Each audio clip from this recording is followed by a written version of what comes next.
Hi, thanks for joining. Today we're exploring the abandoned headquarters mill near Courtenay, British Columbia.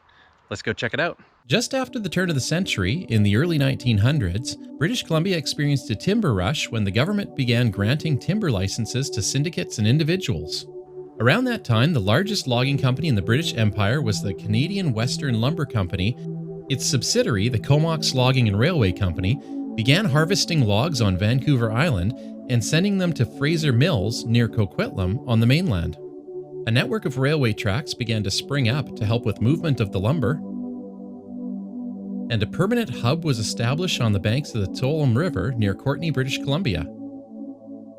Initially known as Fraserville and later known as Headquarters, this site was meant to accommodate housing for staff of loggers, rail engineers, laborers, and management working in the area.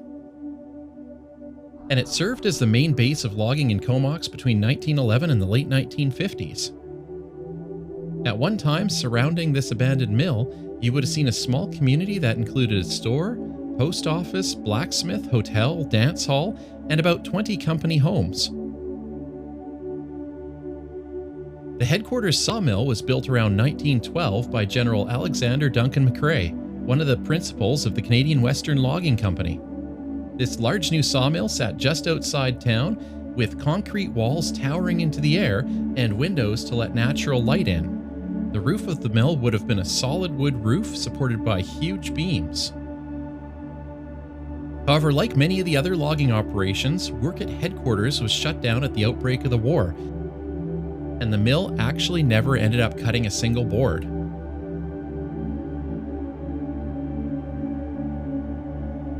The mill was later abandoned, probably due to the recession, but it's also rumored that the company had only ever built it to gain concessions from the provincial government.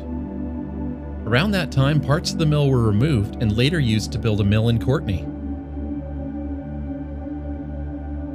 The mill powerhouse had 5 diesel engines that were used to generate electricity for the town of headquarters. But these were destroyed in 1921 when a great fire consumed the town and the surrounding forests. After the fire, nature reclaimed the areas around the mill structure, and today only the concrete foundations remain.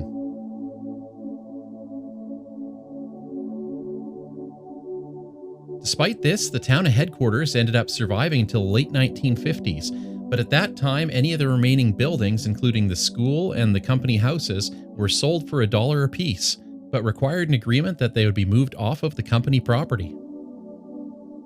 The land in the area has been reclaimed and is currently designated the Headquarters Townsite Park. But the only hint of this once hopeful company town is this looming abandoned concrete structure, which has been relegated to a mild point of interest for passers-by.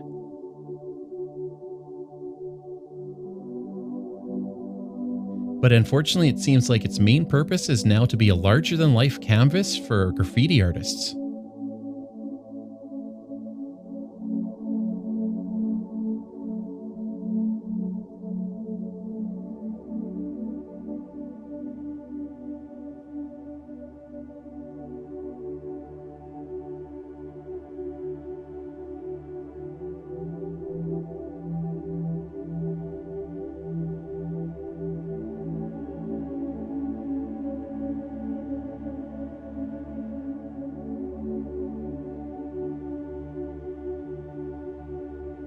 Thanks for checking out the abandoned headquarters mill with us. Remember to keep exploring, and until next time, it's time to exit through the gift shop.